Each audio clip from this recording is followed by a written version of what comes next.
the biggest winners in this APL match of 20 is definitely Arsenal, the Gunners.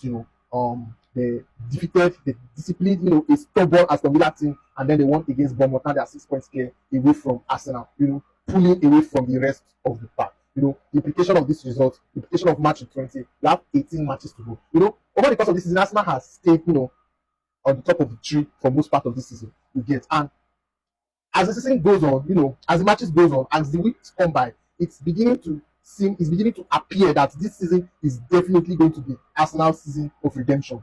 For the past 4 seasons, Arsenal, has been, and Mikel Arteta has really, put this team together to be, competing at the highest level. And for the past 3-4 seasons, Arsenal has been the best team in the EPL.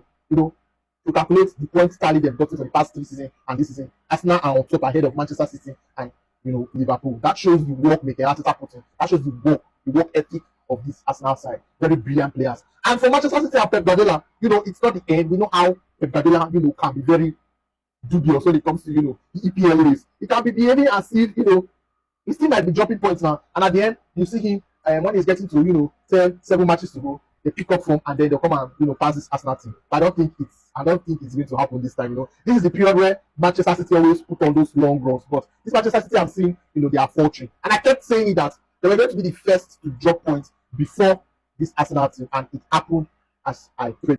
Now for the top 4, Aston Villa, definitely you won't say they are title contenders. Liverpool, Chelsea, Manchester United, Brentford, Sunderland, Newcastle. Last 3 places you get. For Chelsea, they really need to get that manager that will really put things together for them and make them, competitive again. They have, very good players. They have young stars, that can really make things happen for them. So if they can get a good manager that will, assemble this squad where, make them play, to the coach's tune, they can make top 4. It's viable.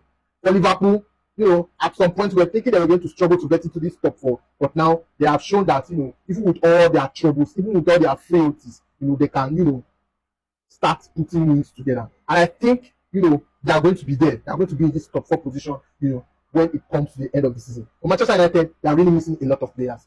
So much cannot be said about them yet until they get back their players. They start creating chances, they start playing ball well again. But it's an improvement this season for Ruben Amorim's men, and they will make a shout out for this top 4 come the end of the season.